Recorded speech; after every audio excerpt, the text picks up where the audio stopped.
Olá pessoal, sejam muito bem-vindos a essa videoaula. Eu sou André Carlos, graduando em Engenharia Hídrica pela Universidade Federal de Itajubá, e hoje nossa equipe vai estar apresentando para vocês como determinar a vazão volumétrica em um curso d'água a partir do método dos flutuadores. Este método é um método conhecido como expedito, ou seja, em uma situação de campo, onde você tem uma baixa disponibilidade de equipamentos ou seu equipamento veio a se danificar, você precisa determinar ou ter pelo menos uma ideia da vazão volumétrica e conhecer a velocidade naquele curso d'água para não voltar sem resultados.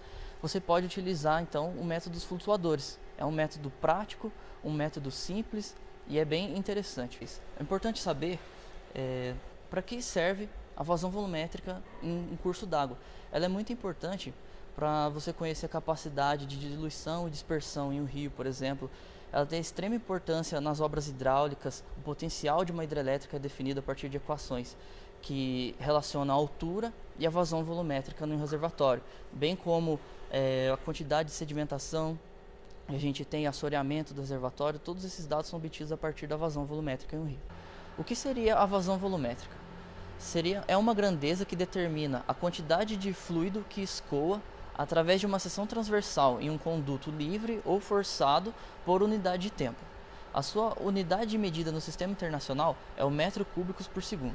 Sendo assim, nós podemos entender que a vazão é conhecida pelo produto entre a velocidade média pela área da seção transversal.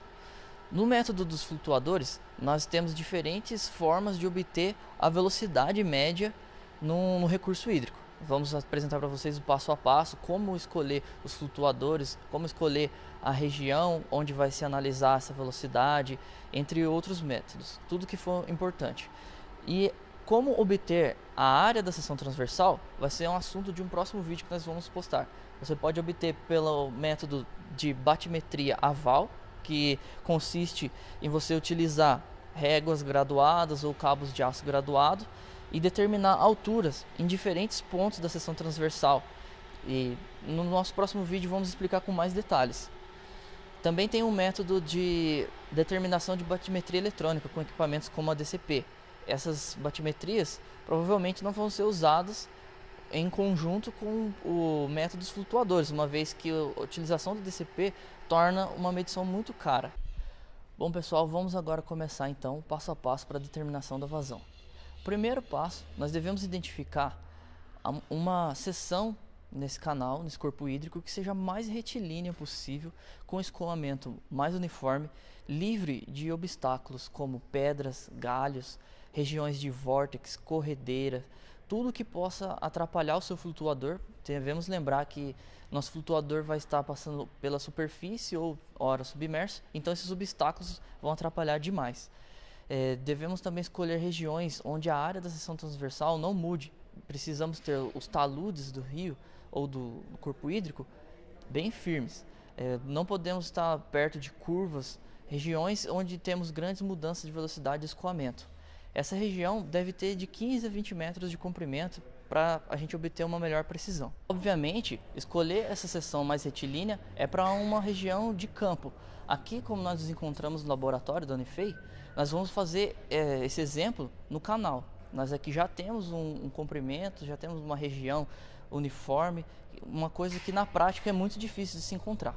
Após escolher a melhor região para se fazer o ensaio dos flutuadores, você deve delimitar a sua faixa de comprimento.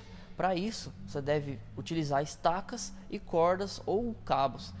Você deve fincar as estacas nas margens e mantê-las tensionadas, de forma que elas façam um ângulo de 90 graus entre si. Essas cordas devem estar cortando o canal transversalmente. Então, você vai colocar no início e no fim do seu trajeto, naquela região onde nós falamos que deve ter 15 a 20 metros de comprimento. Como nós estamos aqui no laboratório, numa região controlada, nós podemos obter facilmente o comprimento e também a nossa marcação através da nossa seção transversal a partir da própria estrutura do canal. E em campo, você deve utilizar das estacas, como nós falamos. Então, pessoal, agora no terceiro passo é importante você obter a seção transversal do canal. Como nós mostramos em outros vídeos, tem o método da batimetria.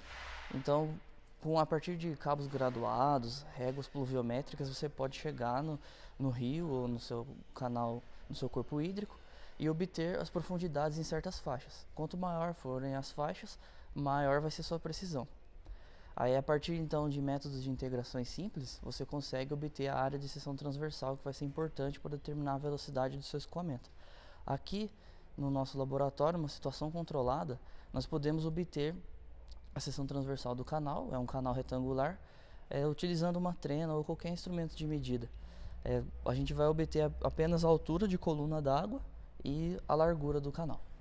Pessoal, agora no quarto passo é importante nós determinarmos faixas imaginárias ao longo da largura do nosso canal. Essas faixas vão ser utilizadas como referência no lançamento dos flutuadores. Então, no nosso caso, que é um canal pequeno, vão ser apenas 3 faixas no sentido do escoamento do fluido. A partir dessas 3 faixas, nós vamos soltar os flutuadores, um junto à margem esquerda, junto ao meio e junto à margem direita. Esse tipo de faixa é construído como se fosse raias numa piscina olímpica. A intenção é fazer com que o flutuador escoe por toda a superfície do seu canal, não tendo o flutuador escoando apenas de um lado ou se centralizando. Você vai fazer com que ele varra toda a superfície. Ao fim dessas medições, a gente vai fazer uma média dos tempos obtidos para uniformizar os dados. Vamos querer obter então dados de escoamento de toda a largura do canal. A gente pode fazer essas medições, essa determinação dessas raias, apenas com linhas imaginárias, como eu falei. A gente determina a largura do rio, divide em 3 seções se for um rio pequeno. Se for um canal mais largo, você tem que aumentar essas faixas para aumentar a sua precisão, aumentar a sua consistência de dados.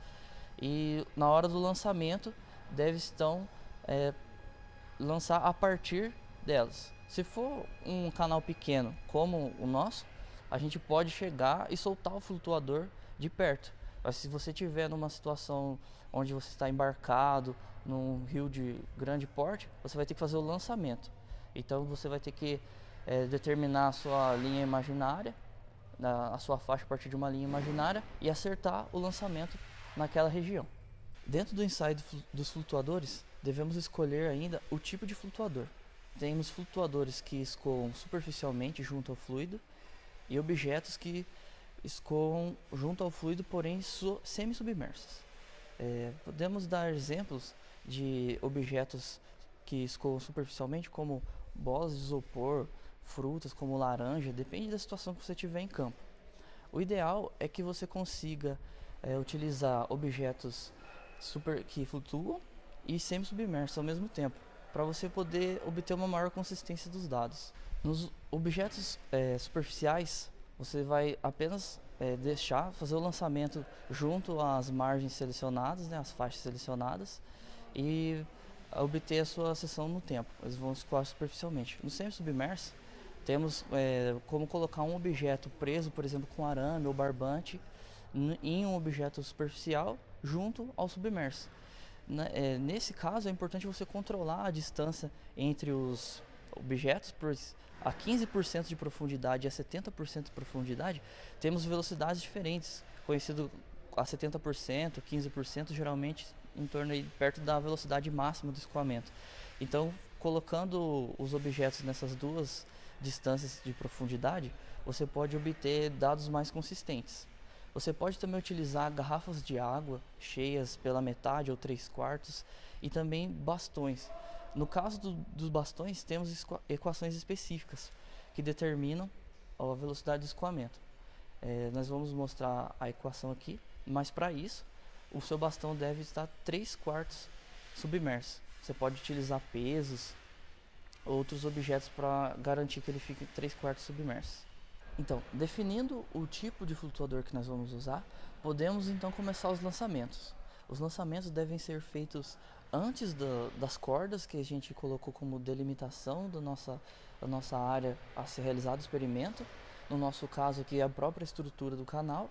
Você lança antes e dentro da margem que você selecionou, aquela margem na largura do seu escoamento, na largura do corpo hídrico. Como o lançamento deve ser feito antes da corda, ao objeto passar a corda deve-se acionar o cronômetro e quando ele chegar no final do percurso, ultrapassar a última marcação, deve-se parar o cronômetro para obter o tempo que ele demorou para percorrer o percurso. No nosso caso, como é um canal de fácil acesso, a gente pode soltar o flutuador junto à margem, junto ao meio, bem mais fácil do que se fosse numa região real, num corpo hídrico de maior porte.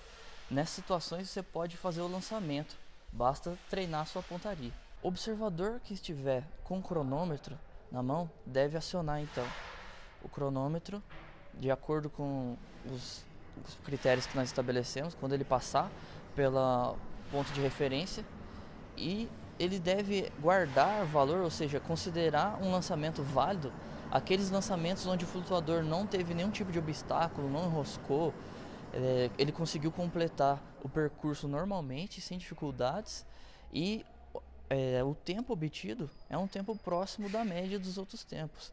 Você tem que ter uma noção, a partir de alguns lançamentos você já vai conhecer mais ou menos o tempo que demora para o seu flutuador naquela margem, e se esse tempo estiver muito distante dessa média, deve-se descartar e não considerar que esse foi um lançamento válido.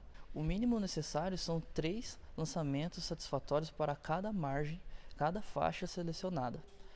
A faixa obtida de acordo com os passos anteriores que nós mostramos, faixas em relação à largura do corpo hídrico. Por fim, após ter realizado os lançamentos satisfatórios, deve-se realizar então uma média de tempo para cada faixa. Sendo assim, você vai, no fim obtendo a média para cada faixa de lançamento de tempo, você deve realizar uma média geral entre todas as faixas, obtendo um tempo médio.